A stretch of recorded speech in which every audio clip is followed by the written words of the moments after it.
Well, great. I'm really looking forward to seeing it. Good. So now seniors received recently their cap and gowns the other night for graduation. So during the distribution, seniors had the chance to ask questions about commencement and see what kind of things will be going on. And so can you tell us a little bit about this program where they... Commencement's a wonderful day. It's just a great family day. You've invested 4 years of your life, or sometimes a little bit more, taking classes and being part of our community. And it really is a celebration of everybody's achievements. And there's not a better feel-good day on campus than graduation. Chance for all of you. You'll stand out in front of Swigert there on the big green. We'll have 7,500 to 8,000 chairs out there, people swelling the areas, and a good day, the bright blue skies, and even little baby ducklings are out there watching. But we have a few speeches, but the highlight is when everybody's name is called, and you come across the stage, the picture's taken, the families cheer. Some places say don't cheer. We say cheer. The families need to cheer for their students, and that's always fun. And it's just a really great day. And then afterwards, there's a reception in the Cavallo room. Light refreshments, but it's a chance for students to take pictures, talk with faculty members that they like, and people that were important to their lives, take pictures with friends, and really be part of the whole day. Aww, that's so much fun. I can't wait personally for my graduation. Well, we don't want you to leave anytime soon. Oh, we need a couple more years. Yeah, me neither. So now recently we have some great things going on campus. Pat McGee, a musician, came to Rider to speak to Dr. Millen's class about the social impact of rock and roll, which sounds to me like the best class on the planet. So he came to talk about the changes in the music industry. The following night he played with a band at the pub. So, I mean, can you tell us about classes like this? Isn't that a wonderful opportunity? You learn from somebody, and then you see them perform.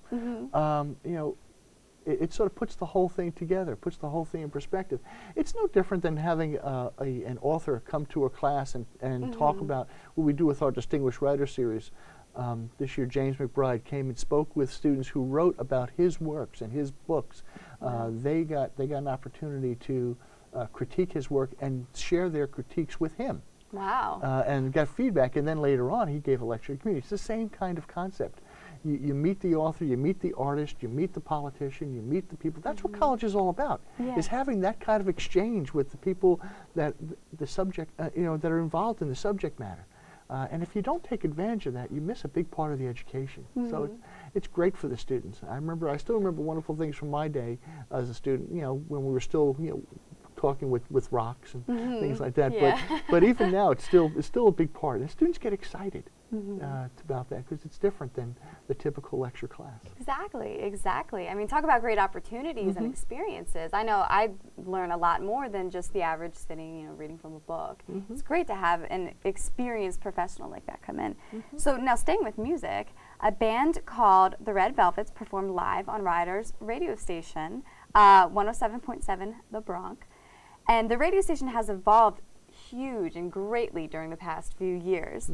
Can you tell us about the sort of programs and opportunities students have with that? I just think you're right. The radio station has grown phenomenally in the last couple of years under the leadership of John Moses, who is a professional person that we've hired to help guide the station. He's done a wonderful job, and the student staff have done wonderful jobs. People like Tom Lawler and Joe Jose, they've done wonderful jobs, really bringing creativity. It's always still the freshness and the energy comes from the students who do their shows. But we've added things like 5 minutes with the mayor, where Pam Mount from the mayor comes in and talks. We have a sustainability show. We're planning on doing a healthcare show. So we're trying to give both information, and we're trying to give students a chance to really express themselves on the radio, but also use the radio as a teaching point for people who want to go into radio as a profession. So all of those things are combining, and it's become a very exciting place to be. I really enjoyed it. At least I know that one of the students likes to play the oldies, so music I know. So it's good. Oh, well, talk about hands-on experience. Once again, the opportunities. And we're reaching, hundreds of thousands of people, so I think it's a big really boost for our students. Wow. Well, I definitely agree. So we had talked before about these classes that we have that you get hands-on experience, you get to talk and interact with real professionals. And this one sounds so cool to me. The Ryder Forensics accounting students have been given the opportunity to work with the IRS in a program called the Adrian Project. So that means they work with the agents to solve mock crimes. This to me sounds like CSI, everyone's dream. I know. So what are these type of events at Ryder? Well, these are again, it's a chance to add the theoretical with the experiential. And giving people a hands-on, sort of like this show for you. You give students a hands-on opportunity to actually practice their craft. Our forensic accounting majors had the opportunity, we're the only school in New Jersey to have this so far, first school in New Jersey, to work with the IRS agents. And how do you solve a fraud case? How do you solve a case of fraud and a crime? And they worked through the investigation with the FBI agents and actually made an arrest at the end of the day, which was kind of interesting. The FBI, the students only had like water guns as their props, but it was we didn't want them running around with real guns. I know. But they did they did a really great job, and it was such a great experience because they were able to see how trained FBI agents think, and the students were able to add their insights into solving the crime and really be an important part of the whole day.